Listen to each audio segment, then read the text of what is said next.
안녕하십니까. 행복한 아침 이재용입니다. 안녕하세요. 정예인입니다. 네, 오늘은 목요일이고요. 경제 얘기해 볼 거고 또 우리 주변에 일어나는 일들을 몇 가지 이슈로 풀어보도록 하겠습니다. 먼저 뉴스 몇 가지 살펴봅니다. 네, 첫 번째 소식 전해드리겠습니다. 이 코로나19 첫 확진자가 나온 지 어느덧 1년 1개월, 많은 분들이 기다리셨을 소식이 들려왔는데요. 드디어 어제 아스트라제네카 백신이 안전하게 출하됐습니다. 경기도 이천시 물류센터에 도착한 이 백신은 오늘 전국의 요양병원과 보건소에 전달된다고 하고요. 바로 내일부터 접종이 시작된다고 합니다. 네, 이번에는 정부의 새 주택 공급 대책 얘기해 드리겠습니다. 정부가 경기 광명과 시흥에 주택 7만 호를 새로 공급하기로 했다고 발표했습니다. 1기 신도시인 일산과 맞먹는 규모로 3기 신도시 중에서 가장 큰 규모인데요. 주민들은 교통이 걱정입니다. 이 지역은 상습 정체 구간으로 악명 높은 서부 간선도로와 영등포대로를 통과해야 하기 때문입니다. 국토교통부는 교통망을 구축하겠다고 얘기했지만 2001년에 발표된 2기 신도시도 아직 지하철 착공조차 못한 곳이 많죠. 주민들은 교통지옥이 될까 걱정이 큽니다. 다음 소식입니다. 코로나19 방역 수칙이 변경되면서 영업시간이 밤 9시에서 10시까지로 연장이 됐죠. 이에 음주구비를 풀어버린 사람들이 있습니다. 어젯밤 9시 반부터 11시까지 1시간 반 동안 음주 단속을 벌였는데요. 무려 22명이나 적발됐습니다. 경찰은 다음 달 14일까지 매주 2차례 음주 단속을 벌이기로 했습니다. 네, 이번에 생활 물가에 대한 소식 한번 볼까요? 조류 인플루엔자 파장으로 달걀과 닭고기 가격이 치솟고 있습니다. 서울의 닭고기 가격은 키로당 6,000원을 넘어가고 있고요. 가장 인기 좋은 닭다리와 날개 부위는 일시 품절이 될 정도로 귀해졌습니다. 달걀도 다르지 않습니다. 9,000원이나 줘야 한 판을 살 수 있다고 하는데요. 이렇게 되니까 오늘 뭘 해 먹을지 고민입니다.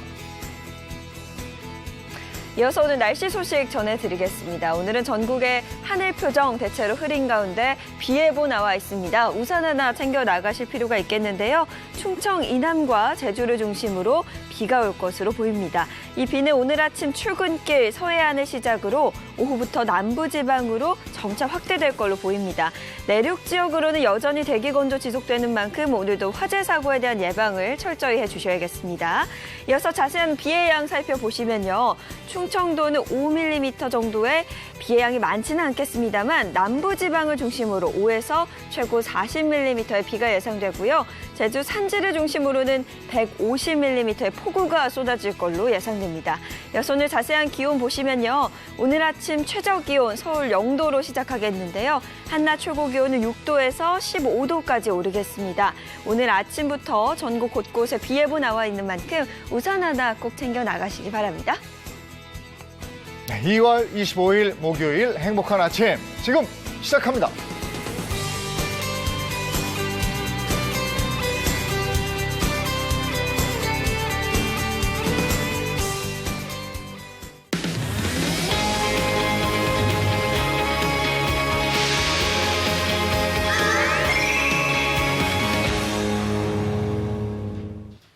네, 목요일 행복한 아침 첫 순서는 돈이 보이는 경제 시간입니다.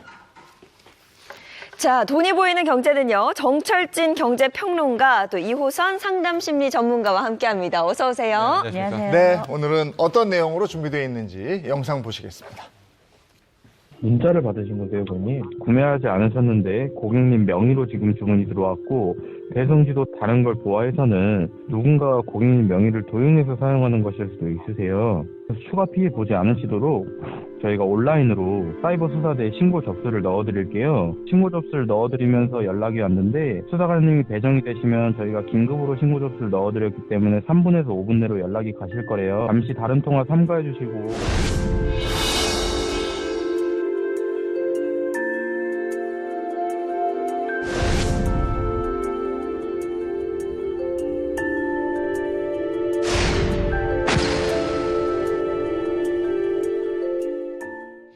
네, 이 전화 금융 사기, 그러니까 이 보이스피싱에 대한 피해가 날이 갈수록 늘어나고 있습니다. 지난해 보이스피싱 피해 누적액만 해도 3조 원이 넘는다고 하는데요. 정말 이 피해 규모도 어마어마해요. 네, 그렇습니다. 보이스피싱, 이제 피싱이라는 게 낚는 거잖아요. 네. 우리가 뭐 낚였다 이런 표현들 쓰는 거죠. 그러니까 어떤 사기를 통해서 한 개인의 특히 이제 재산과 자산을 노리는 네. 그런 행위를 말하는데 앞에 보이스가 붙였다는 것은 역시 전화, 목소리를 통해서 사기 사건을 했다, 사기를 저질렀다라는 겁니다. 실은 나는 안 걸려. 이 누가 요즘에 보이스피싱 하겠지만 아직도 기승을 부리고 있어서 오늘 이 이슈를 한번 다뤄보려고 합니다. 아니 근데 보이스피싱이 너무 우리 생활 속에 깊이 들어와 있어요. 당했다는 분 또 당할 뻔했다는 얘기도 우리가 왕왕 듣게 되는데 네. 주변에 그런 분들 얘기 들어보신 적 없습니까? 저희 집이죠. 네.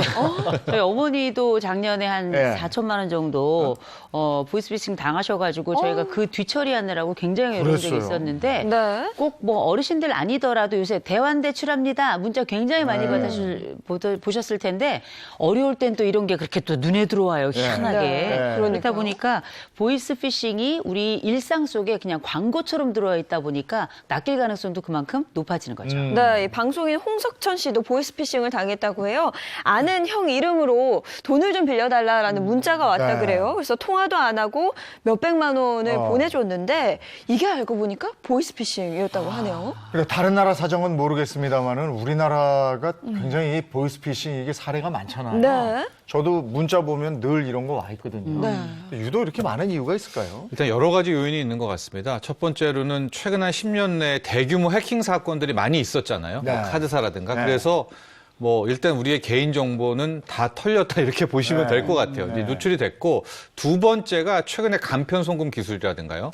이렇게 저런 아까 말한 이제 카카오톡 같은 걸로 하다가도 네. 바로 송금이 가능하게 되는 이 디지털 기술 발달이 또 역으로 보이스피싱이 기승을 부리게 하는 그런 요인도 됩니다. 네. 그리고 세 번째, 우리나라에 특히 이제 이런 게 많은 게 우리 국민들의 어떤 성품? 우리가 좀 네. 적극적이잖아요. 예. 뭐가 문제가 터지면 빨리 네. 뭐 해결하려고 하고 좀 맞아요. 그런 것들과 네. 결합이 되면서 이 보이스피싱이 아무리 해도 뿌리 뽑히지 않는 이제 그런 사고가 사기 사건이 되고 있지 않나 이렇게 보고 있습니다. 네, 뭐 앞서도 말씀드렸다시피 이 보이스피싱 피해 규모가 날이 갈수록 늘어나고 있는데요. 표를 보시면서 자세히 좀 설명을 드릴게요. 지난해만 한 해 동안 31,681건이 발생을 했고요. 피해 금액은 무려 7천억 원에 달한다고 합니다. 지난 2017년에는 2,470억 원, 2018년에는 4,040억 원, 2019년에는 6,398억 원. 네, 표를 보시면 알겠지만 이 피해 규모가 계속해서 커지고 있고 네. 증가하고 있다는 걸 쉽게 알 수 있죠. 근데 이게 증가하는 것도 문제인데 이게 계속 진화하면서 진흥화되고 있어요. 네. 이런 그렇습니다. 부분도 정말 문제더란 말이에요. 네, 그래서 뭐 전형적인 패턴 그리고 최근의 수법들을 하나씩 보려고 하는데 역시 큰 틀에서 보면 가장 많은 보이스피싱이 이제 기관 사칭형입니다. 네. 검찰청입니다라든가 금융감독원입니다. 이렇게 해가지고 이제 겁을 주는 거죠. 겁을 준 다음에 개인정보 빼고 그 다음에 돈 빼고 이제 이런 수법들이 많이 있는데 옛날에는 좀 어눌한 말투 뭐 맞아요. 이런 것들도 네. 있었는데 하여간 어쨌든 큰 틀에서 범주는 이 기관 사칭형 보이스피싱이 네. 가장 주를 이룬다 이렇게 볼 수 있겠습니다. 과거에는 네. 어눌한 발음이나 말투로 경찰, 뭐 검찰 사칭해서 네. 이 듣는 사람이 웃기도 하고 이랬단 말이에요. 맞아. 네, 아니 네, 그거 네. 있잖아요. 고객님 당황하셨어요. 이거 기억나시죠? 네, 이제 그런 건 완전히 사라졌고요. 네. 네, 검찰청에 무슨 수사관이다. 아주 세련된 목소리로 네. 당신이 뭐 진짜 뭐 성범죄에 연루돼 있다. 네. 그러면서 이제 압박을 처음에 그러게요. 주게 되는. 네. 그러니까 큰 틀은 맞지만 굉장히 수법은 진화됐다. 네. 표현이 그렇지만 세련되졌다. 네. 이렇게 네. 볼 수 있겠습니다. 그래서 그 말투가 어떤지 저희가 한번 준비해봤습니다. 듣고 오시죠. 수기 씨 되시죠? 네. 예, 수고하십니다. 여기 서울중앙지검의 오명규 수원이라고 합니다. 네. 왜 웃으세요? 아니, 자꾸 경찰직원이라고 해서 전화가 와서요. 계속 이런 전화 받으셨어요? 지금 4번째인데. 왜 또 어떤 잘못 저질렀어요? 아이고, 아침부터 고생 많으세요. 알았어요. 그만 듣고. 네. 그만 듣고. 끊어. 이분은 이제 전화가 보이스피싱임을 잘 알고 어이가 없어가지고 이렇게 대처한 거죠. 네, 아니 보니까 그 사기범도 자기가 생각해도 웃긴가 봐요. 같이 맞고 있는. 네, 아니, 사실 이거는 대처를 굉장히 잘한 그렇죠. 사례여서 뭐 저희가 웃으면서 받고 많은 분들이 네. 웃으셨겠지만 방금 들으신 것처럼 말투가 굉장히 달라졌고요. 네. 이런 수법도 점차 진화하고 있다고 합니다. 가장 큰 거는요. 나는 안 당할 거야라는 생각을 하시면 더 좀 덫에 걸리기가 쉽다 그래요. 이게 자기 확신의 함정이라고 하는 건데요. 놀랍게 이 보이스피싱 당한 분들 중에 보면 교수들이 굉장히 많아요. 그러니까 흔히 이제 똑똑하다, 나 좀 안다 하는 분들, 난 절대 당할 리가 없다 생각했던 분들, 이를테면 교수라든지 심지어 카이스트 학생도 있었고요. 경찰도 있었고요. 네. 국정원 직원도 있었고요. 저 옆집에 사는 감사원 다니는 친구도 당했습니다. 그러니까 의외로 내가 잘 알고 분명하게 나는 구분할 수 있다고 생각했던 사람들이 의외에 자기 확신의 함정 속에 빠지는 경우가 많이 있어서 진짜 조심해야 될 일이죠. 네. 근데 앞선 사례는 잘 대처를 했잖아요. 네. 근데 요즘은 거기서 한 번을 더 나아가더라고요. 저기서 그 수사관 역할을 하는 사람이 웃고 끝나는 게 아니라 네. 정색을 합니다. 하고 난 모릅니다. 하고 나 이름 뭐니까 어디에서 찾아보라. 그게 뭐냐. 해당 금감원의 어느 부서, 검찰청의 어느 부서에 그 수사관 명칭도 정확히 지금 도용을 합니다. 그러니까 진짜 확인해 보면 내가 진짜 잘못했구나. 그래서 더 하게 된 그런 정도까지 지금 교활해졌다 이렇게 볼 수가 있겠고요. 네. 네. 다만 또 검찰이라든가 경찰이라든가 이야기를 할 때는 뭐 직접 오라고 하죠. 검찰청이라든가 이런데 네. 뭐 메신저라든가 문자라든가 이런 것들은 쓰지 않는다는 점도 꼭 기억하시면 좋을 것 같아요. 그리고 예전에는 뭐 가족을 납치했다, 네. 아이를 데려갔다, 뭐 이런 류의 보이스피싱도 있었잖아요. 네, 요즘도 이것도 우리가 알면서도 아직도 많아요. 맞아요. 그러니까 첫 번째가 기관 사칭형이었고요. 두 번째는 사건 발생형. 네. 그러니까 지인 혹은 부모님, 자식이 사고가 터졌다. 그러니까 뭐 납치를 당했다라든가 뭐 내가 큰 어떤 잘못을 저질렀는데 뭐 문자나 이런 것들을 통해서 뭐 돈을 어디에 붙여야 된다라든가. 근데 이게 이제 단기로 치고 빠지는 게 앞서 간편송금이라든가 이게 요즘 빨라졌다라고 하잖아요. 네. 빨리 2천만 원만, 1,000만 원만 이런 식으로 해서 치고 사라지게 되는 이 사건이 발생했다라는 이 보이스피싱 형태도 아직까지도 기승을 부리고 있습니다. 근데 보통 보면 보이스피싱 피해자들 어르신들 되게 많거든요. 기본적으로 우리가 나이가 들어가면서 전두엽 그러니까 뇌 앞쪽 부분 중에 보면 뇌섬엽이라는 부분이 있는데 이 부분의 기능이 저하가 되면서 사실 젊었을 때보다 다른 사람을 좀 더 잘 믿게 되는 이런 상황이 생겨나서 사기에 더 취약하다 이런 보고도 있습니다만 중요한 건 나이가 들면서 되게 많이 당하는 분들의 특징이 뭐냐. 손자, 손녀들 있는 분들이 그렇게 많이 당한다는 거예요. 결국 우리가 자식 얘기도 그렇지만 손주, 손녀에게 무슨 일이 생겼다 그러면 그때부터는 귀 안 들리고 눈 안 보이는 거거든요. 그렇다 보니까 의도적으로 손주하고 손녀가 있는 그런 어르신들을 집중 공략 대상으로 삼고 그들을 볼모로 해서 그냥 존재만으로도 하나의 인질이 되는 거죠. 이런 피해를 당하신 분들 의외로 굉장히 많습니다. 꼭 기억하셔야 될 것 같아요. 저도 같이 있었던 제 후배가 이런 전화를 받았는데요. 아이가 막 우는 소리를 하는 거예요. 아빠는 막 이래요. 그러니까 이게 구분이 안 돼. 당황한 데다가 그런 소리가 들리니까. 그래서 아이한테 전화를 일단 해봐라 이랬는데 이 아이가 극장에 들어가 있는 시간. 전화를 안 받는 그러니까 그 거죠. 극장에서 이 아이가 극장에 들어가는 걸 보고 그 아이의 번호를 가지고 이런 걸 하는 세상에. 거예요. 연락이 안 되는 걸 아니까. 그렇죠. 네. 이거 굉장히 지금 지능적인데 또 돈이 없어서 당하는 보이스피싱도 있다면서요. 실은 이제 지금부터 귀를 좀 쫑긋 예. 세우셔야 됩니다. 앞서 기관 사칭이라든가 그런 뭐 납치 이런 사건 사고는 정말 우리가 많이 알고 있는데 최근에 이 나오는 것은 이제 돈이 없어서 그냥 걸려들게 되는 이걸 저는 이제 대출 관련 보이스피싱 이렇게 부르기도 하는데 문자들 많이 오잖아요. 네. 그러면서 가장 많은 게 지금 높은 이자 쓰고 있지 않느냐. 이거 저리로 바꿔주겠다든가. 네. 또 등급이 낮은 분들은 대출이 안 나오니까 등급을 올려주겠다라든가 하는 수법입니다. 예. 이게 뭐냐. 등급을 올리려면 어디에 일단 얼마를 입금해라. 그럼 그 입금을 반대로 당신의 신용 등급을 상향 조정해 주겠다라든가. 그런데 당연히 입금한다고도 하면 뭐 온데간데 없이 사라지게 되는 것이고요. 이 대환대출도 가장 많은 수법인데 일단 당신이 지금 우리가 뭐 20% 정도 비싼 이자율을 10%로 낮춰주겠다라고 진행을 쭉 합니다. 그래서 이렇게 하다가 덤탱이를 우리한테 씌우는 거예요. 당신이 이러이러한 부분에서 속이지 않았느냐. 지금까지 맡겼던 돈은 못 주겠다. 아이고. 이게 덮어 씌우는 수수료를. 네. 이런 부분들 이거는 사기죠. 보이스피싱이 넘어서서 일단은 문자 하나 띡 보낸 다음에 발생하는 사건이어서 이 대출 관련한 피싱 정말 주의해야 되는데 자꾸 걸려들어요. 네. 왜냐면 지금 어려우신 분들이 아니 저도 많으니까. 저 휴대폰 문자로 많이 와요. 무슨 네. 대출 뭐 얼마 해주겠다. 저도 와요. 네, 네. 근데 보통 그렇게 대출 문자가 오면 우리가 생각할 때 안 받아요. 뭐 전화 와도 대출 안 받습니다. 그러는데 얘기를 살짝만 들으면 나름의 논리가 있어요. 이를테면 지금 대출이 필요하지 않을지 모르겠지만 사실 대출이라고 하는 게 중요한 게 아니라 신용이 되게 중요하다. 대출을 받았다 갚고 대출을 받았다 갚고 이렇게 반복하면 신용이 훨씬 더 올라가서 나중에 정말 큰 돈 필요할 때 낮은 이자로 대출을 받을 수 있다. 이런 유혹을 하는데 또 가만 들어보면 또 그런 것 같거든요. 네. 그러니까 이런 사기 수법이라는 것 자체가 나는 안 걸릴 것 같지만 굉장히 교묘하고 아주 철저하고 미리 계산이 돼 있고 준비가 돼 있기 때문에 항목들에 대해서 우리가 아는 것도 중요하지만 다른 사람들과 몇 가지 약속들을 하고 서로를 지킬 수 있는 방법들을 찾는 것도 중요할 것 같습니다. 네. 근데 그거는 무슨 얘기예요? 내 통장이 대포 통장으로 악용될 수도 있다. 이런 얘기도 있던데요. 아니 그럼요. 아까 제가 말씀드렸잖아요. 이렇게 대출을 넣었다 뺐다, 돈을 넣었다 뺐다 해야 신용이 올라갑니다. 그런데 당신 통장을 그렇게 해드리겠습니다. 그러면 나도 모르게 돈이 들어갔다 나갔다 하는데 이게 뭐냐? 대포 통장이잖아요. 그렇게 되면 나도 모르게 공범이 되는 거죠. 네. 완전 연루가 되는 거니까요.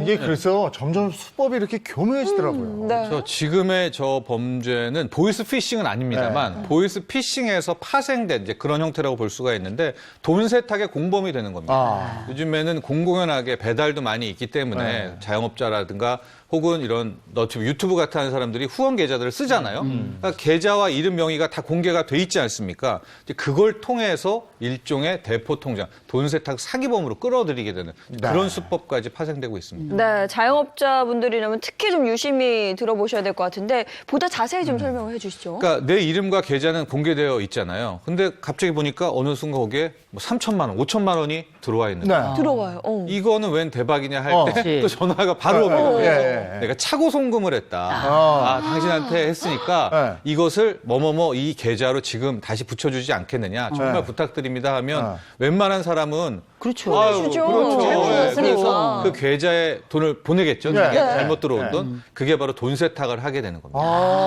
그건 뭐 검은 돈이었고 네. 내 통장 하나 거쳐서 가게 되는 거예요. 그럼 이거 큰 틀에서 공범이 되는 겁니다. 아니 그러면 이때 어떡합니까? 근데 통장이 잘못 들었는데 내가 찍어봤더니 진짜 내가 아닌 돈이 들어왔어. 그럼 보내는데 네. 그럼 어떻게 해야 돼요? 이거? 맞아요. 그리고 선의의 피해자가 나올 수가 있잖아요. 네. 무슨 얘기냐? 진짜 잘못 보낸 분이 있을 수가 있는 거 아닙니까? 그렇죠. 네. 빨리 보내주세요 했는데 안 됩니다. 당신 뭐 범죄자죠. 이럴 수도 없지 않습니까? 그럴 때는 은행에 연락을 하시면 됩니다. 그래서 이것이 차고 송금이 맞느냐라고 하면 바로 이야기해 주시고 더 중요한 건 은행이 먼저 연락 올 겁니다. 왜냐하면 정말 차고 송금을 한 분은 은행에 먼저 은행에 연락을 하거든요. 그쵸. 예. 그렇기 때문에 일단 5천만 원 뭐 들어왔는데 어떤 분이 전화 와가지고 이거 빨리 돌려달라. 이때는 멈춤이 맞습니다. 네. 은행에 확인해라. 네, 은행에. 은행에 은행에 확인. 확인하는 게 먼저다. 안 보내고 그냥 숨으면 안 돼요? 그게 결과적으로 재판으로 가면은 다 줘야 됩니다. 예. 차고송금은 줘야 돼요. 그러니까 네. 선의의 피해자가 있으니까 일단 은행에 연락 오면 드려야죠. 그렇군요. 네. 네, 알겠습니다. 네. 아니 그리고 최근에는 이런 경우도 있대요. 아르바이트 하게 해주겠다. 혹은 사업을 같이 하자. 참여시켜주겠다. 이거에 보이스피싱 경우도 있다면서요? 그렇죠. 알바에 됐다. 지금 당장 나와라. 근데 그 전에 월급 줘야 되니까 네. 신분증 사본, 그다음에 통장 계좌 사본을 보내달라. 집 주소하고 같이 네. 보내주면 그걸 또 이제 돈 세탁에 활용을 하고 알바의 연락은 끊기고 이런 겁니다. 그러니까 이게 소위 대포 통장에 악용이 된다는 거죠. 이게? 네, 그렇습니다. 네. 그래서 최근에 보면 또 비대면 계좌도 되게 편하고 이게 너무나 저런 식으로 연락하는 게 일상화돼 있잖아요. 네. 그리고 또 재택근무 돼 있고 그래서 아예 이제 업종으로 이것은 뭐 세금 관련 문제입니다. 환전 대행, 뭐 구매 수수료 대행 이걸 자체로 일로 해서 아르바이트를 모집한다라고 하는데 이거 명의도용이거든요. 그러면 결과적으로 이런 돈 세탁에 연루될 수 있다는 사실을 꼭 기억하시기 바랍니다. 네, 요즘에 보이스피싱 같은 경우는 꼭 그렇게 계좌번호를 달라고 하는 경우가 많더라고요. 네, 네, 그렇죠. 그래서 계좌 보내준다거나 이 돈 어느에다가 당신 통장을 통해 넣어줄 테니까 네, 수수료 줄 테니까 보내달라. 이런 거 다 네. 큰 틀에서 범죄가 된다는 거. 네. 내가 거대 검은 돈 세탁에 연루됐다라는 있다라는 것들을 꼭 기억하셔야 됩니다. 예. 아니 내가 피해자인데 피해자임에도 불구하고 또 처벌 대상이 될 수도 있다. 이렇게 되는 거니까 오늘 얘기한 건 좀 꼭 좀 기억을 하셨으면 좋겠고요. 네. 코로나 이후에 우리가 비대면 서비스가 많아지면서 이게 또 악용이 되는 사례가 있다고 들었습니다. 네, 예, 그렇습니다. 하고 이제 핵심 중에 하나가 앱. 이게 이제 가장 네. 기승을 부리고 정말 뒤통수를 맞게 되는 건데요. 어떤 식으로든 그런 앱을 깔게 만드는데 그 앱의 효력, 그 앱의 힘이 어마어마하게 이게 무섭거든요. 예. 그렇게 해서 그 받은 앱들에 관련한 사건들 다운받는 순간부터는 나는 아무것도 못하게 되는 이제 그런 상황들이 굉장히 많이 네. 나옵니다. 아니 실제로 어제였어요. 저희 아버지가 저희 단톡방에 문자를 하나 보내셨는데 혹시 해외 사이트에서 100만 원 가량을 구입한 적이 있냐고 물으시더라고요. 그래서 무슨 얘기인가 했더니 100만 원 가량을 구입을 하셨는데 예. 그게 아니라면 당장 이 링크를 클릭을 해서 글을 남겨라. 뭐 이런 거가 왔더라고요. 뭐 클릭하면 안 된대. 클릭하면 바로 이제 돈이 빠져나가는 뭐 그런 거여서요. 사실 이런 모르는 출처에서 문자 메시지나 뭐 그런 톡이 왔을 경우는 바로 삭제하시는 게 첫 번째입니다. 요즘 가장 중요할 것 보이스피싱이 더 과감해지고 지능화돼 있고 막 이렇게 돼 있거든요. 네. 사례 한번 보고 와서 얘기 계속 나눌까요?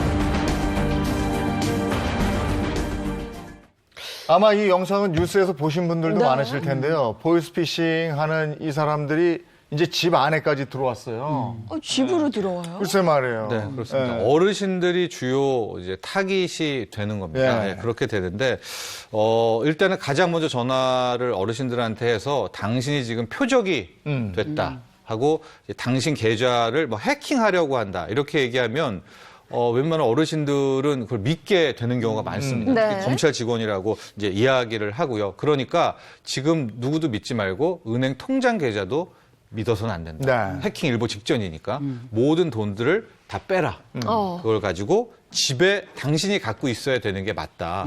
냉장고 안에 넣어둬야 된다. 넣어놔라. 예, 예. 어디 뭐 장독대 밑에 꼭 넣어놔야 된다라고 하면 그걸 또 믿으세요.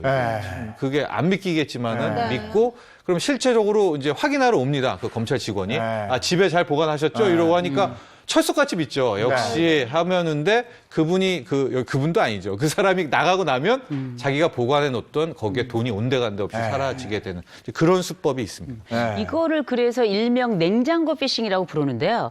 우리가 생각할 때 이게 가능한가 싶은데 되게 사기에는 크게 세 가지 이제 감정이 들어가는데 하나는 불안을 키우고 그다음에 오히려 의외의 신뢰를 키운 다음에 거기에 해당되는 욕망을 키우는 이 세 가지가 사기의 전형인데 중요한 건 어르신들께 이 계좌에 어려움이 생기고 당신 돈이 없어질 수 있다 그러면 불안이 커지잖아요.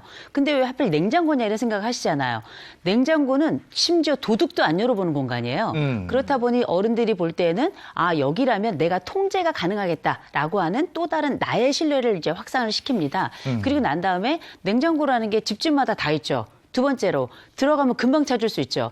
이 피싱인 당사자의 사기꾼들이 찾아가서 찾기가 가장 쉬운 장소가 냉장고다. 네. 그래서 일명 냉장고 피싱이 먹히기도 하고 많아지기도 하는 거죠. 네, 어르신분들 정말 평생 모은 그런 거금을 하루아침에 날릴 수도 있는 거잖아요. 정말 조심하셔야 됩니다. 야, 이렇게 사전 작업을 해놓고 이제 집까지 들어가는 거잖아요. 네. 이게 절도 아닙니까? 네, 이제 극한으로 가고 네. 있는 것이고 뭐 걸리면 걸리는 거고 아니면 아니다라는 이제 범죄자들의 생각인 건데 의외로 이게 많이들 어르신들이 속는 것 같아요. 너무나 대담하니까 네. 역설적으로 더 많이 속게 되는 그런 사기 사건인 것 같습니다. 그게 진짜 역설인 것 같아요. 대범하니까 오히려 맞나 보다 이렇게 생각이 드는 거죠. 이외의 허점인데 스스로를 믿는 것도 굉장히 중요합니다만 제일 중요한 거 먼저 의심해보고 그다음에 주변 사람들에게 반드시 질문하고 세 번째로는 확인 작업까지 한 다음에 단호하게 거절하는 거 꼭 중요할 것 같습니다. 네, 근데 저는 이 보이스피싱 관련해서 가장 깜짝 놀랐던 부분이요.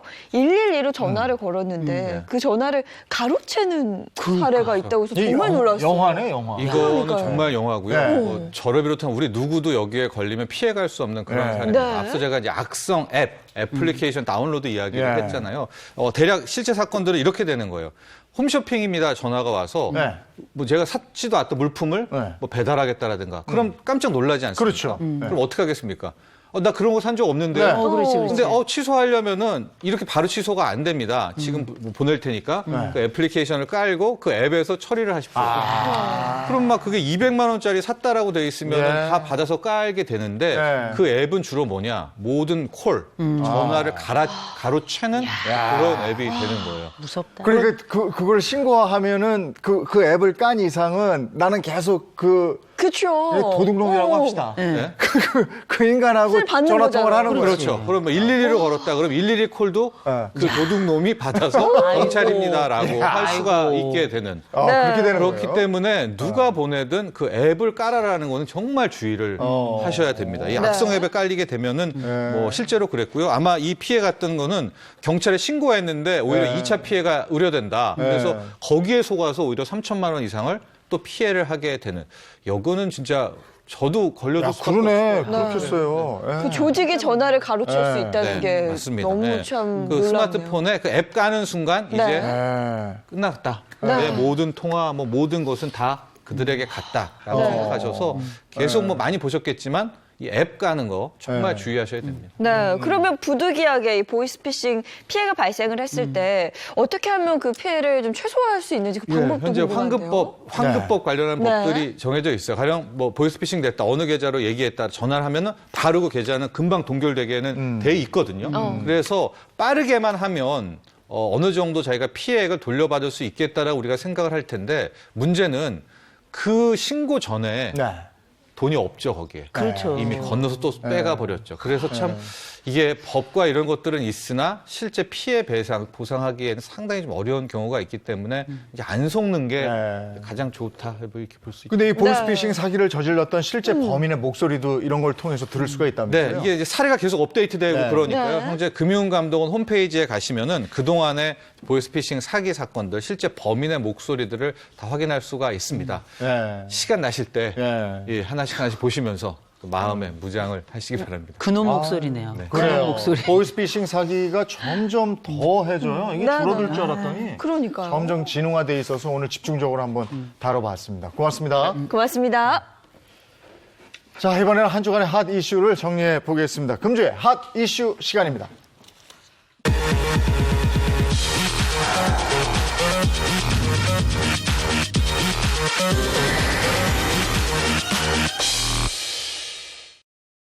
네, 금주의 핫 이슈 최영일 시사평론가 모셨습니다. 어서 오세요. 안녕하세요. 네. 자, 금주의 핫 이슈 첫 번째 주제 공개합니다.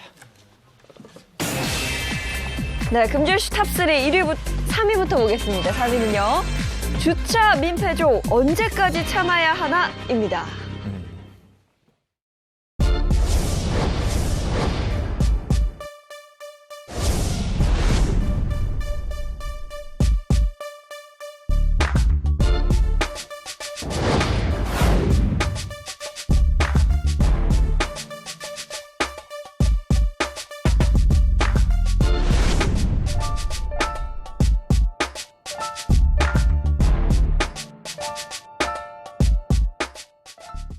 주차 민폐죠. 예전부터 계속 들어왔던 얘기죠. 네. 근데 이게 계속 되고 있습니다. 왜냐하면 주차 공간이 너무 부족하고 그러니까요. 그냥 막 세워놓는 분들도 있고 이래요. 네, 아니 이게 요새는 또 이중 주차라고 이렇게 해놓긴 하는데 왜 이렇게 무거워요? 차가? 예. 허리도 삐끗하는 데다가 보통 이렇게 그냥 민폐로 주차를 하신 분들은 또 이렇게 세차도 안 해놓으세요. 밀면 손도 막 새카매지거든요. 근데 거기다 뭐 사이드 브레이크 잡아놓으면 뭐 꼼짝을 못합니다. 맞아요. 그리고 그런 경우도 있잖아요. 2대 될 수 있는 공간인데 맞아요. 한 대만 꼭 대놓는 분들이 있어요. 중간에. 네. 정말 그건 얄밉더라고요. 근데 그걸 몰라서 그러나 그냥 얘기를 안 하니까 이렇게 해도 되는지 알고 그러는지 참 그것도 희한하고. 네. 이게 저는 아주 자기중심주의라고 봅니다. 네. 공동생활을 한다는 생각을 못하고 네. 내 집이니까 내 맘대로 한다. 지금 이제 이 공동주택, 아파트죠. 네. 주차장 문제 때문에 주민들이 게시판에 글을 많이 올려요. 네. 최근에 제가 본 게 이런 거예요. 대형 외제차인데 2대 될 공간에 딱 되니까 정말 자리 찾기 힘든데 눈이 거기로만 가고 보면서 화가 나거든요. 네. 좀 통로에 대놔서 아예 드나들질 못하게 입구를 막아버리는 경우가 있고요. 그리고 또 이제 아까 보셨지만 일자 주차를 했는데 그나마 기어를 중립에 놓으면 힘이 들어도 운동이다 생각하고 하는데 파킹해 놔버렸어요. 아예 안 밀리잖아요. 밀어도 안 밀리죠. 그럼. 그럼 이제 전화번호가 꼭 있어야 돼. 없는 경우 있고 전화를 걸었는데 알겠다고 하고는 느릿느릿 내려오면 기다리면서 그 올라오르는 분노. 주차장 문제 심각하죠. 네. 아니 이게 다 같이 쓰는 주차장이잖아요. 공용 주차장인데 정말 이건 민폐거든요. 네, 맞습니다. 그러니까 이 해당 차주가 아까 게시판에 올린 경우에는 결국 사과를 했어요. 그런데 이게 내 집에서 내 차인데 내 맘대로 된다. 이게 뭐냐면 다른 이웃 주민은 눈에 보이지 않았다. 네. 이 심각한 이제 이기주의인데 우리가 공동체 생활한다는 것을 좀 깨달을 필요가 있습니다. 네. 그런데 이런 사례도 있었어요. 자기 맘대로 되지 않는다고 일부러 민폐 주차를 하는 그런 고약한 그 분들도 유명한 계시더라고요. 사건입니다. 2019년 5월에 강서구에 있는 한 아파트인데 자신의 차량이 입주자는 맞는데 미등록 차량인 거예요. 네. 처음에 좀 며칠 이 간격이 뜰 수 있죠. 그래서 미등록 차량이니까 이 저 차단기가 안 올라가잖아요. 네. 그 나를 몰라봐? 이분이 어떻게 했냐면 이 차를 차단기 앞에 세워놓고 가서 볼일 봤어요. 저 대단하더라고요. 그럴 수 있죠. 그러면 뒤에 들어가야 되는 차량들은 글쎄 말이에요. 몇 시간 동안 야 이거 좀 심각한 문제였고요. 네. 결국은 이제 문제가 크게 됐었습니다. 네. 대단히 높은 자존감입니다. 왜냐하면 나의 중요성이 다른 모든 집단의 중요성보다 더 큰 거예요. 네. 그러니까 나에게 어떤 불편이나 나에게 모욕감을 줬다? 그러면 누구라도 값을 치러도 괜찮다고 생각을 하는 거거든요. 이거 정말 자기중심주의라고 봐야죠. 이거 무개념 차주들 처벌 못 합니까? 처벌이 되는 경우가 있는데 주로 공공주차장이에요. 공공주차장은 이제 이 규정이 제도화돼 있는데 문제는 사설 주차장이나 사적 주차장, 또 이제 개인 공간 이런 곳에 주차장이 아주 많습니다.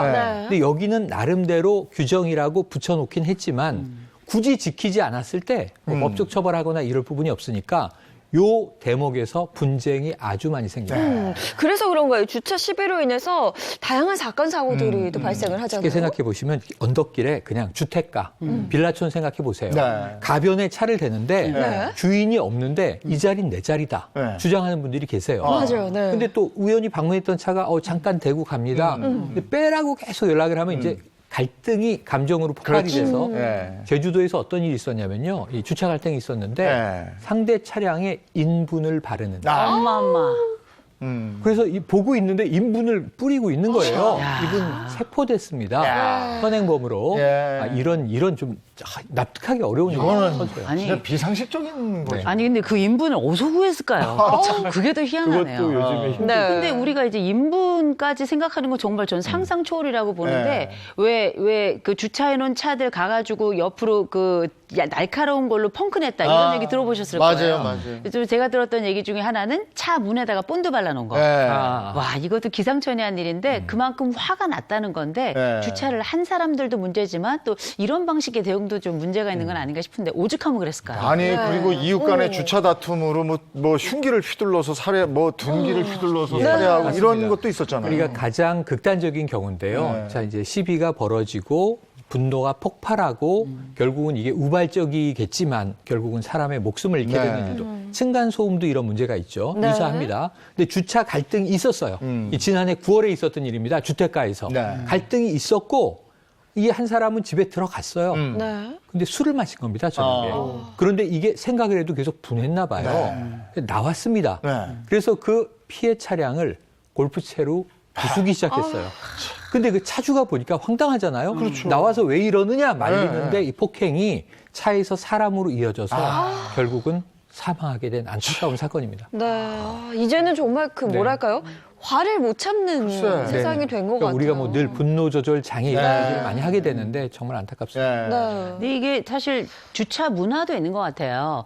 차는 이제는 뭐 모든 사람들이 대부분 다 운전을 하고 있고 운전을 안 해도 장롱이라도 면허증이 있잖아요.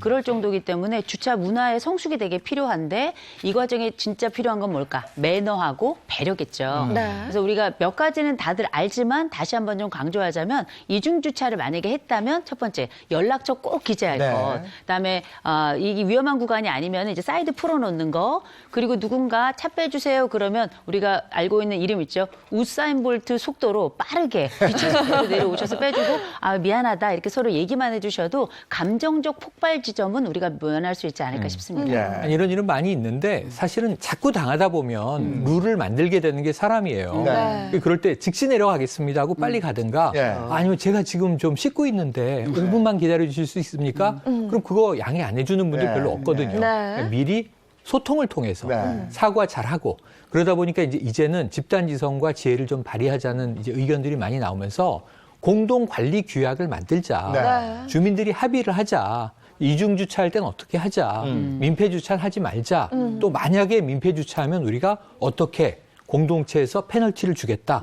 이런 걸 약속을 정하자는 운동이 많이 퍼지고 있습니다. 네. 차들이 요즘에 워낙에 크다 보니까 맞아요. 주차 공간이 너무 협소해 보여요. 맞아요. 네. 그래서 문을 그냥 함부로 이렇게 쿵 열면 문콕. 문콕 네. 되죠. 이것도 좀 매너니까 주의를 좀 하면 좋겠고요.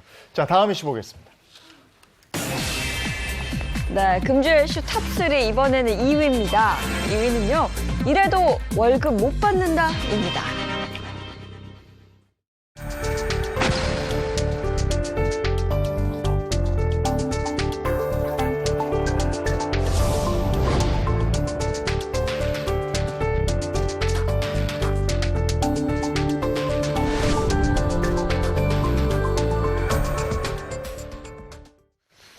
아니 무슨 사정이 있어도 일을 시켰으면 돈을 줘야죠. 그럼요. 근데 임금 네. 체불이 요즘 늘어나고 있다면서요? 네, 경기가 힘들다는 거죠. 그래서 임금체불의 이 비율에 깜짝 놀랐는데요. 네. 10명 중 1명이 월급을 받지 아, 못한다. 많아요. 예. 10% 네. 심각합니다. 네. 이게 뭐 권고사직으로 이어지는 경우도 굉장히 많은데 중요한 건 누군가에겐 이게 임금 체불인데요. 당사자들에게는 이게 생존 위협이라는 네. 거예요. 맞아요. 아니 우리가 먹고 살 때 뭘 가지고 먹고 살겠어요? 그 가장이 돈을 벌면 그걸로 먹고 사는 건데 월급이 체불됐다는 건 그거 어떻게 살으라는 거예요? 이 지난해 우리나라 임금 체불액이요 1조 6천억 원에 달했다고 합니다. 이는 OECD 국가 가운데 최고 수준이라고 해요. 이러니까 뭐 투잡, 쓰리잡 얘기 나오잖아요. 네. 그러니까 이제 이런 실제 사례인데요. 시외버스를 운전하는 기사분이에요. 월급이 150만 원이에요. 네. 한 가족 생계비로 빠듯한데 네. 이 코로나19 때문에 지금 뭐 모든 버스나 열차들이 좌석 띄어앉잖아요. 네. 그래서 못 채우죠, 절대로. 그러다 보니까 이 버스 업계도 타격이 있습니다. 급여가 반으로 줄었어요. 예. 그럼 100만 원도 안 되는 돈으로 가족 생계가 불가능하죠. 또 이분이 밀린 수당이 있는데 수당이 한 800만 원. 네. 그거라도 받을 수 있으면 조금 숨통이 트이겠는데 아니 월 급여도 반토막 주는데 뭐 수당 주겠습니까? 예. 네. 그러다 보니까 이분 도시락 배달도 하고요. 대리기사도 하고요. 네. 근데 문제는 대리기사도 손님이 없다는 거예요. 네. 밤에 술을 못 마시잖아요. 예, 그러다 보니까 점점 힘들어지는 과정입니다. 그러니까 요새 뜨는 신종 언어 중에 생계형 투잡이라는 말이 있는데요. 말 그대로 내가 원래 직업이 있지만 여러 가지 사정으로 또 하나의 직업을 갖게 되는 이 투잡인데 이 용도가 뭐냐면 생계를 위한 거라는 거예요. 네. 그래서 최근에 여러분 많이 들어보셨던 이 배달 플랫폼 이런 것들 같은 경우에는 보통 내가 원래 직업이 있거나 혹은 내가 본연의 다른 일을 하고 있는데 이것 말고 또 다른 직업으로서 하나의 생계를 유지하기 위한 방법으로 뭐 배달이라든지 이런 것들을 조금 더 수월하게 할 수 있도록 하는 하나의 플랫폼이 만들어지고 거기에 등록을 하면 내가 거기에 일을 할당을 받아서 일을 할 수 있는 방식이잖아요. 지금 제 조카 같은 경우도 지금 목수인데 네. 코로나 때문에 일이 없잖아요. 일이 없으니까 가족의 생계는 유지해야 되고 그래서 배달 일을 지금 그 예. 플랫폼에서 이렇게 하고 있더라고요. 그래서 나름 뭐 이렇게 생계는 어느 정도 유지하는데 불안정하죠. 예. 네, 사실 이게 다 코로나19 때문이죠. 코로나19 때문이에요. 그러니까 결국 코로나19 때문인데 투잡, 쓰리잡, 이제 N잡 네. 할 수 있는 거 다 뛰어다니는 상황이 됐는데 제일 황당한 사례는 뭐냐면 자, 한 종업원이 월급 네. 못 받으니까 이제 투잡 뛰는 겁니다. 그래서 갔는데 거기서 자신의 점장을 만난 거예요. 왜냐하면 점주도 힘들어요. 그래. 사장님도 힘들어요. 네. 사장님도 투잡을 뛰는 상황이 된 거예요. 거기서 만났을 때 그 애환이 아이고, 어우 참. 정말 네. 네. 네. 좀 옛날에는 이런 상황이 생기면 왜 사장님 나빠요 이런 얘기 했잖아요. 네. 근데 상황이 너무 어렵다 보니까 뭐 누가 더 어렵다 덜 어렵다 이렇게 얘기할 수는 없는데 사실 그럼에도 불구하고 아무래도 노동하고 우리가 근로 현장에 있는 분들이 더 어렵다고 할 수 있는데 이런 많은 부분들을 이 근로자들이 책임을 져야 된다는 것 자체가 좀 너무 속이 상하고 안타깝죠. 네, 그런데 가장 안타까운 건 이 코로나19가 올해 끝날까라는 거에도 아직도 물음표가 달린다는 거예요. 그런데 최근에는요, 임금 체불을 했음에도 불구하고 무죄 판결을 받은 그런 네. 사례도 있었다면서요? 급여 체불, 임금 체불은 근로기준법에서 엄격하게 네, 다룹니다. 그렇죠. 이게 이 업주들이 제일 조심해야 될 대목인데 한 뷔페 식당의 사장님이 이게 고소 고발이 된 거예요. 네. 왜냐하면 이 직원들이 9명이었는데 종업원 9명이면 식당이 크죠. 뷔페 식당. 근데 이 밀린 급여가 3,300여만 원. 그런데 여기다가 너무 경영이 힘들어서 여러분을 더 이상 고용할 수가 없다. 해고다. 통보를 했는데 법상 30일 전에 해고 통보를 하고 그러면 한 달치 급여를 더 줘야 되는 거예요. 네. 왜냐하면 취업 시간을 줘야 되는 거죠. 그래서 2,400만 원을 더 줘야 돼요. 네. 그러니까 해고하고 또 줘야 될 돈이 늘었습니다. 이거 다 못 준 거죠. 체불급여 못 주고 해고 수당 못 주고. 네. 그래서 이제 법정에 섰는데 무죄가 나왔습니다. 네. 뭐냐면 너무너무 힘든 상황이라고 아니 예를 들면 나쁜 업주는 자기 재산은 은닉해놓고 네. 돈이 있는데 안 주면 나쁜데 네. 법정에서 봐도 너무 힘든 상황이거든요. 네. 결국 이분은 파산 선고까지 받았어요, 나중에. 그래서 이게 대법원 판례에 따라서 네. 긴급 재난 때문에 주고 싶어도 네. 줄 수 없는 상황인 경우엔 어쩔 수가 없다라는 취지의 무죄까지 나왔습니다. 아, 근데 이게 법은 이렇지만 그 돈 못 받은 사람들은 또 어떡하면 그분들은 그분들대로 고생인 사장도 거죠. 그렇고 직원도 그렇고 정말 딱한데 맞아요. 사장 마음도 편치 않고 직원들도 생계가 곤란하고 이거 참 어떻게 될지 지금 이런 경우가 제일 가슴 아픈데 네. 건설업종 지금 힘듭니다. 네. 하청회사, 사람을 이제 부리는 쪽은 하청회사인데 급여가 밀린 거예요. 네. 그러니까 이게 직원들이 노동청에 신고를 했어요. 노동청에서 업주를 부릅니다. 네. 가서 자 이런 정도 금액 이런 사람들한테 급여 체불한 상황이 있느냐. 근데 이분은 그 이실직고했어요. 그 사실이 맞다. 직원들이 말이 맞다. 줘야 될 돈을 내가 못 주고 있다. 예. 이거를 내가 조속히 해결하겠다. 얘기하고 나왔는데 10분 후에 극단적 선택을 했습니다. 그랬어요. 네. 네. 얼마나 고통이 심했을까 예. 하는 대목이죠. 좀 이런 안타까운 사연들도 있는 반면에 이런 경우도 있대요. 코로나19를 핑계로 갑질을 하는. 네. 꼭 이런 인간들이 인간들이 있대요. 그러니까 네. 요게 문제예요, 요게. 예. 아까 정말 업주도 안타까운 상황이 있고 네. 종업원도 안타까운 상황이 있는데 예. 그냥 회사는 굴러가요. 그래요. 직원들은 이해가 안 돼요. 네. 근데 야 코로나19잖아. 이 상여급 없어. 코로나19야. 임금 동결. 네. 코로나19니까 네. 이번 달에는 좀 급여가 밀려서 나갑니다. 뭐 아이고. 수시로 이런 코로나19가 핑계가 돼서 네. 마구 이제 이 업주가 네. 돈의 지불을 자기 마음대로 유예하거나 네. 떼먹거나 안 주거나 하는 사례가 이제 네. 벌어지는데 이게 참 분통이 터지는데 네. 또 직을 잃을까봐 제대로 말도 못하고 이게 네. 난감한 상황이 벌어지는 직장도 왕왕 있습니다. 아니 근데 이런 악질적인 사람들은요 처벌받거나 네. 뭐 주변에서 어떻게 해도 아랑곳하지 않아요. 맞아요. 본인은 또 굉장히 당당해요. 그러니까 이제 이 밀린 월급을 요구하거나 불만을 네. 얘기하면 이렇게 얘기해요. 노동청에 제소하세요. 어. 노동청에서 만납시다. 이렇게 얘기하는데 그럼 이제 종업원은 어떻게 되냐면 노동청에 정말 제소하잖아요. 네. 그럼 이게 분쟁이 해결되든지 뭐 누가 나가든지 네. 한두 달 끌거든요. 네. 2달 걸려요, 통상. 이 기간 동안 회사가 이 일종의 갑질, 괴롭힘, 이걸 또 가스라이팅이라고 하는데 이걸 하는 거예요. 은근히 계속 직간접 압력을 주면 이게 정말 직장이 지옥이다 이런 얘기가 나오는 네. 상황이 벌어지고 있다고 해서 안타깝습니다. 네, 정말 못된 것 같아요. 못된 거 정도가 아니라 이런 장면이 이제 요새는 이렇게 웹툰이나 이런 것들로 많이 네. 나오는데 보면 거기에 공통적으로 나오는 말이 배째라예요. 그냥 아주 무조건 자기 입장에서 다른 사람들의 상황은 전혀 고려하지 않는데 이런 분들은 보통 보면 이런 분이라고 하니까 이런 인간들 이렇게 네. 보통 얘기하는데 대개는 이런 상황이 아니라도 이렇게 할 수 있는 사람들일 거예요. 그런데 마침 이 코로나라는 상황에 대해서 하나의 명분을 찾고 핑계를 찾고 거기서 구실을 찾는 거라 이 부분에 대해서 피해는 사실 그렇다고 보상이 제대로 나오기도 좀 쉽지 않거든요. 이렇다 보니 근로자들, 노동자들의 피해가 이만저만이 아니고 그 딸린 식구들은 또 어떻게 하겠습니까? 그러게요. 네. 돌려줬으면 좋겠어요. 아이고, 이런 사업장 막기 위해서 정부가 신경을 쓴다고는 쓰고 있는데 더 좀 세밀하게 관심을 가져주시기 바라겠고요. 그렇습니다. 자, 다음 이슈 가겠습니다. 네, 금주 이슈 탑3 1위입니다. 1위는요. 어려지는 마약 사범입니다.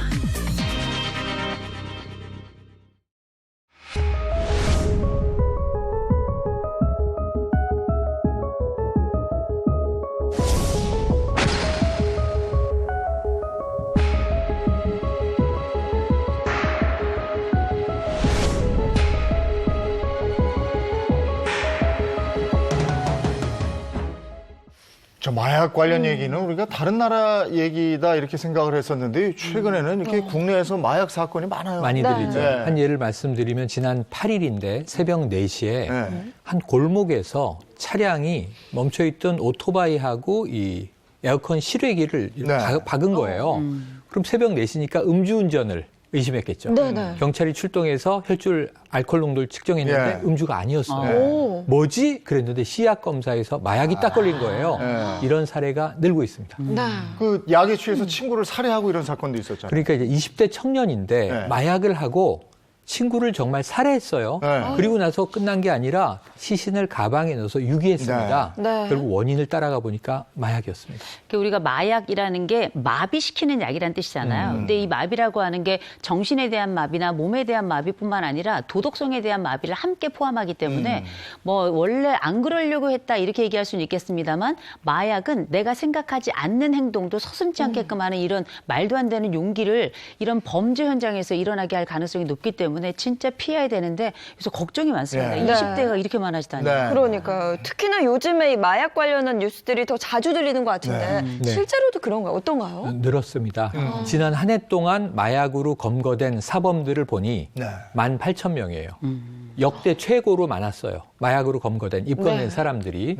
그런데 이게 다가 아니라 이 전문가들, 경찰 전문가들은 통상 상습 마약 투여자들은 검거되는 사람보다 여러 배가 많은데 20배에서 30배로 추정한다는 거예요.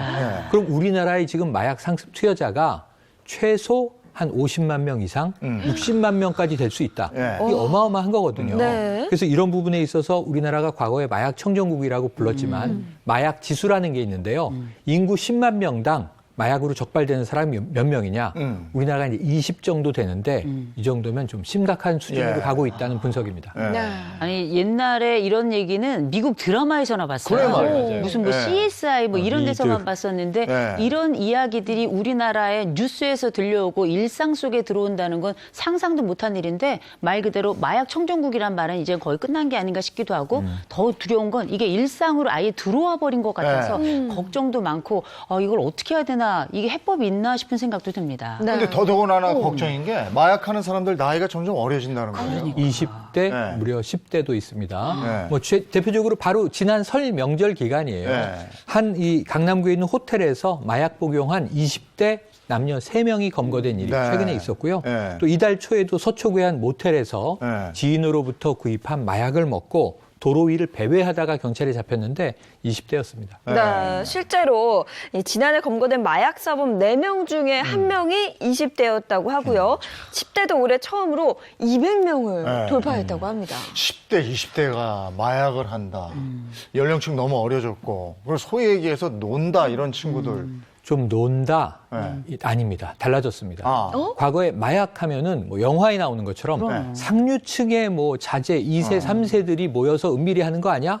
또는 이거 조폭, 조직폭력배들이 마약하는 거 아니야? 네, 네. 요즘 조직폭력배는요, 문신도 안 한다고 해요. 그래요. 그리고 깔끔하게 살아. 옷 좀 제대로 입고 다녀. 그래요? 마약하면 조직에서 쫓아낸다 그래요. 오. 왜냐하면 통제사회인데 거기도 나름. 그리고 뭐 지금 상류층 자제 공부하고 유학 갔다 오고 경영 수업하고 바빠요. 네. 일부 일탈은 있습니다. 네, 네. 자, 대부분 놀랍습니다. 교사, 공무원, 일반 전업주부, 학생, 네. 자영업자. 지금 마약 입건자들이 매우 평범한 직종이고 심지어 선원도 있고요. 너무 깊숙이 들어왔네. 소방관도 있습니다. 예. 이게 특정 사람들을 얘기하는 게 아니라 정말 우리 주변에서 흔히 만날 수 있는 일반적으로. 평범한 그렇습니다. 사람들이 마약을 한다 이런 얘기는. 그렇죠. 자, 요즘에 마약이 여러 가지 형태로 나와서 자, 마약에 대한 거부감 아까 영화 얘기하셨지만 저도 네. 보면 마약 뭐 얼마나 좋은지 도저히 알 수도 없지만 주사기로 자기의 혈관을 네, 네. 근데 요즘은요. 젤리, 아이고야. 사탕, 네? 전자담배 이런 식으로 나오니까 거부감 없이 접근성이 너무 좋아진 거예요. 네. 이런 것도 마약 확대에 일조하고 있는 부분이라 네. 정말 정신 똑바로 차리지 않으면 아차하는 순간 네. 평범한 사람이 마약에 휘말린다는 거죠. 근데 이게 일부 해외에서는 또 마약이 합법화돼 있고 이런 데도 요즘에 많다면서요? 늘고 있습니다. 네. 캐나다, 미국의 주별로 네. 물론 이것은 어떤 이제 의학적인 용도로 써라. 하지만 또 암스테르담 가면요. 네. 카페에서 마리화나를 판단 말이에요. 그렇죠. 그렇다고 그러더라고요. 근데 요즘 해외여행을 많이 하니까 네. 그런 경험을 하고 나서 여긴 자유로운데 왜 우리나라는 금지야? 그리고 또 생각 없이 그걸 뭐 반입한다든가 네. 국내에서 구입을 하는 경우에는 이건 절대 우리나라에서는 있을 수 없는 일이다. 단속된다. 명심하셔야 됩니다. 그 애들 뭐 클럽이나 이런 데서 그냥 사고 파는 경우들도 굉장히 많았거든요. 그런데 여성들 같은 경우에는 이게 뭐 합법 불법의 문제가 아니라 그냥 약품으로 식욕 억제제 이렇게 해서 인터넷에서 팔기도 해요. 그러니까 이게 진짜 합법적으로 건강을 담보로 해서 하는 안전한 식욕 억제제인지 아니면 이 성분이 마약 성분인지 판단 자체가 불가능합니다. 네. 그렇다 보니 뭐 살이 빠진다 이런 소문이 돈다 싶으면 저는 사실 고개를 살짝 갸우뚱하는 게 과연 그렇게 해서 쉽게 빠진다면 이게 정상적인 약품일까 생각을 하는데 얘기를 들어보면 의외로 그 안에 굉장히 마약 성분 혹은 아예 마약인 경우도 많다. 그래서 중독으로 이어진 경우도 많다는 거죠. 네. 네. 그런데 우리나라의 경우에는 마약이 퍼지는 그 과정이 해외와는 조금 다르다 이런 얘기를 예를 들면은 선진국의 마약에 깊숙이 이제 개입된 미국이나 유럽 사회를 보면요. 아주 유통망이 기업 조직처럼 돼 있죠. 불법이고 블랙 마켓일 뿐이지 네. 조직화돼 있습니다. 네. 마약을 제조하는 자, 마약을 유통하는 자, 마약을 그리고 이용하고 삶이 피폐해지는 자들이 있는데 계속 마약을 권하는 사회가 되고 있어요. 우리나라는 좀 특성이 유통망, 뭐 제조업자 그리고 뭐 사용자가 구분되지 않고 마약을 먼저 접해서 마약에 상습적으로 빠진 사람이 마약을 유통하는 역할을 합니다. 그러니까 주변에 권하고 구입하고 그 어디서 구할 수 있어? 내가 알아봐 줄게. 연결해주고. 이게 뭐가 되냐면요. 은밀한 방식이라 더 문제인데 마약의 다단계화가 이루어지고 있다. 이렇게 표현합니다. 예. 이게 말 그대로 관계를 중심으로 아름아름 이루어지다 보니까 일명 뭐냐면 쾌락 공범이 되는 거예요. 너와 내가 함께 즐겼고 이게 불법인 걸 아니까 나도 너를 신고하지 않지만 너도 당연히 나를 신고하지 못하는 거. 이런 말도 안 되는 영역에서 일종의 소속감이 생겨나고 일련의 연대의식이 생겨나는 건데 사실 이렇다 보면 본인들의 공범의 수가 늘어나면 본인들이 더 안전하다고 느낄 수 있거든요. 이런 면에서 기쁨을 나누기보다 범죄에 대한 안전성을 더 본인을 위해서 늘리는 경우가 많기 때문에 주변에서 뭔가를 권한다? 아무리 친한 친구들이라도 이 부분에 대해서는 분명히 거절하고 필요하다면 신고도 해야 되겠죠. 아니 근데 지난해 유독 마약 사범이 늘어났던데 이게 뭐 코로나19 영향이 있는 겁니까? 활동을 일단 못 하잖아요. 특별히 뭐 10대, 20대라고 한다면 밖에 나가서 뛰어놀고 활동하고 접촉하면서 개인적 친밀감을 늘리고 사회적 친밀감을 확대하는 게 인생의 과제이기도 하거든요. 근데 이 부분이 거의 상당 부분 차단이 되면서 코로나 블루라고 하는 우울증도 생겨나거든요. 이런 부분들을 다른 것에서 해법을 찾다 보니 경우에 따라서는 이렇게 불법적이고도 위험한 방식을 택하기도 한 거라고 보이죠. 네. 마약이 정말 몸에 안 좋은 거고 부작용도 네네. 심각한 거 아니겠습니까? 네. 이거 죽음에 이르는 질환이에요. 네. 병이에요. 중독이, 마약 중독. 지금 하나 사례를 보시면요. 미국의 20대 여성입니다. 네. 본인이 직접 이야기를 해요. 자, 6년 동안 심각한 마약 중독에 있었다. 저렇게 젊고 아름답고 네, 예뻤는데. 미래가 창창해 보이던 젊은이가 세상. 변합니다. 치아가 다 빠져서 틀니를 착용했어요. 아이고. 20대 여성이 이제 할머니 같은 모습이 돼버린 거예요. 네. 자, 친구를 모두 다 잃었고요. 영양실조 수준까지 체중이 감소하면서 몸이 안 좋아졌고 이 약물 남용에 의한 부패로 치아는 모두 빠졌다. 이 스스로 나서서 마약의 위험성을 경고한 사례입니다. 예. 이 상황이 이렇다가 보니까 그 마약 범죄에 대해서 경찰이 집중 단속에 나서기로 했다. 네. 네. 얘기도 맞습니다. 들어와 있습니다. 예, 오늘 이슈 여기까지 하겠습니다. 고맙습니다. 고맙습니다. 어느 날 갑자기 우리 집에 불이 난다. 너무나 당황스럽죠. 그럼요. 그리고 이건 뭐 큰 사건이죠. 이럴 때 어떻게 하시겠습니까? 갑작스러운 화재 사건에 대비하는 방법이 있다고 그래요. 네, 그 방법은 바로 나라에서 관리해주는 화재보험인데요. 최대 10억 원까지 보장이 가능하다고 합니다. 자세한 내용 화면으로 함께 하시죠. 서울 광진구에서는 화재 사고로 90대 노부부가 울산에 숨졌는데 있는 고층 주상복합 아파트에서 대형 화재가 오늘 났습니다. 새벽 서울 마포구의 여관에서 불이 나 투숙객 2명이 숨졌습니다. 예고 없이 찾아오는 화재 사고. 순식간에 치솟는 불길은 한순간에 모든 걸 앗아갑니다. 이뿐만이 아닙니다. 종종 이웃에게까지 피해를 입히게 되는데요. 보는 경우 피했는데 새까맣게 타버리고 쓸 게 아무것도 없었어요. 우리는 너무 억울하죠. 당연히 화재 보면서 배상 받을 줄 알았지. 불의의 화재 사고로부터 나와 주변 사람들을 지키는 최소한의 사회 안전망은 무엇일까요? 강화도에서 음식점을 운영하던 박도혁 씨는 최근 끔찍한 사고를 당했습니다. 지금 여기 보시는 데가 제가 운영하던 가게가 있던 곳입니다. 아내와 함께 인생 2막을 꿈꾸며 시작한 음식점. 개업 전 전기 공사는 물론 수차례 방염 페인트까지 칠하며 화재 예방에 힘썼습니다. 그럼에도 예기치 못한 화재 사고는 피할 수 없었습니다. 정성 들여 마련한 일터. 잿더미로 변해버린 물건들을 볼 때마다 속이 까맣게 타들어갑니다. 고기 구워 먹던 굴판들. 저희가 쓰던 밥그릇이고요. 요거는 이제 반찬통 위에 이제 커버. 정말 숟가락 하나를 못 건졌어요. 네. 전부 다 하면은 4억에서 5억 정도. 그날의 사고는 주변 사람들에게도 악몽으로 남았습니다. 아이고, 웬일이셔요? 안녕하세요. 네. 예. 아이고, 또 현장에 한번 또 겸사겸사 둘러보러 왔죠. 아유, 얼마나 가슴 아프셔요, 그래. 아유, 이거 LED 판이니 이거. 다행히 불길은 번지지 않았지만 화재 열기로 인해 LED 간판과 건물 외벽이 모두 녹아버렸습니다. 한 20-30m 정도 거리인데도 그 화재 당시에 그 열로 인해서 이제 겉에 부분이 다 이렇게 녹아버린 거거든요. 우유고모고 다 타서 너덜너덜 되잖아요. 원인 미상의 화재 사고였지만 주변 피해에 대한 보상은 도혁 씨의 몫이었습니다. 근데 옆집까지 탄다 뭐 이런 생각도 해본 적이 없고 그냥 요번에 처음 이런 걸 본 건데 저쪽 집에서 뭐 해준다고 하니까 기다리고 있는 거죠. 주위에 본의 아니게 저희가 피해를 입히게 됐어요. 그런데 그나마 다행인 거는 재난배상책임보험에서 피해 보신 것들은 다 처리가 되기 때문에 그나마 다행이라고 생각하고요. 재난배상책임보험이란 다중이용시설의 폭발과 같은 재난사고가 발생할 경우 피해자가 실질적인 보상을 받을 수 있도록 만들어진 정책보험입니다. 지난해 발생한 화재로 인접 건물까지 피해를 입힌 양평의 이 음식점 또한 재난배상 책임보험 덕을 톡톡히 받습니다. 연간 2만 원의 저렴한 보험료로 피해자들에게 1억 2천만 원의 큰 금액을 보상해 줄 수 있었는데요.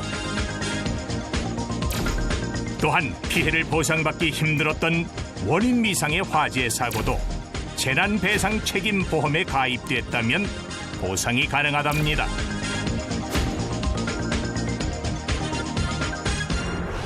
(2020년도) 통계를 살펴보면 총 20여만 개 시설이 재난배상 책임보험에 가입을 하였는데 총 315건의 사고 발생으로 보험금 70억 원 정도가 지급되었습니다. 사고 유발자가 배상 능력이 없더라도 피해자가 보상을 받을 수 있는 건 재난배상 책임보험의 관리를 국가가 직접 하고 있기 때문인데요. 현재 20개의 다중이용시설이 재난배상 책임보험 의무 가입 대상입니다.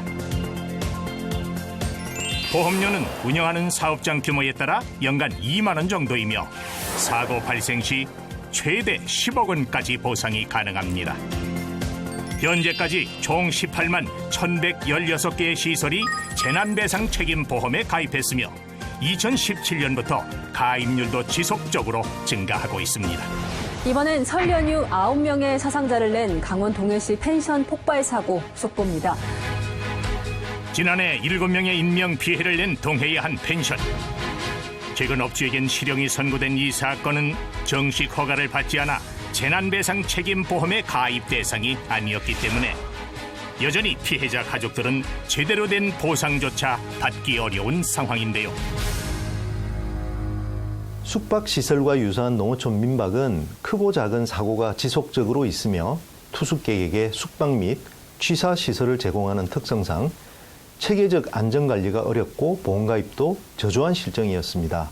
최소한의 안전망으로 재난배상 책임보험 의무가입 대상으로 추가하였습니다. 이런 사고들을 미연에 방지하기 위해 지난해 12월부터 재난배상 책임보험 가입이 의무화됐습니다. 네, 여기 있네요. 전국적으로 크고 작은 사고들이 있는 것을 모아놓은 사례들입니다. 2015년부터 5년간 숙박업소에서 발생한 화재는 무려 1,804건에 인명피해는 236명으로 알려졌습니다. 다른 다중이용시설에 비해 특히 인명, 재산 피해가 심각한 편입니다. 작년만 하더라도 다들 개개인이 들은 보험이나 사비로 해결해야 해서 많은 부담이 있었습니다. 단체 보험 가입을 원하신 분들은 사단법인 한국농어촌민박협회 중앙회로 전화 주시면 가입을 도와드리고 있습니다. 재난배상 책임보험은 피해를 입은 타인의 생명과 재산 피해만을 보상해주는 보험으로서 국가에서 관장하는 의무보험입니다. 앞으로도 재난취약시설의 지속적인 발굴과 제도 개선을 통해 재난보험을 통한 사회 안전망을 더 강화할 계획입니다. 일상생활 속에서 누구에게나 발생할 수 있는 재난사고. 나와 주변 사람들을 위한 최소한의 사회 안전망. 바로 재난배상 책임보험입니다. 목요일마다 세상 돌아가는 얘기 이슈로 하다 보면 참 세상 빠르게 다양하게 돌아간다 이런 생각이 네, 시간도 정말 빠르게 흐르잖아요. 이제 2월도 얼마 남지 않았는데요. 목요일 행복하게 보내시길 바라겠고요. 저희는 내일 아침 8시 더욱 알찬 내용으로 돌아오겠습니다. 행복한 아침, 행복한 하루 되십시오. 고맙습니다. 고맙습니다.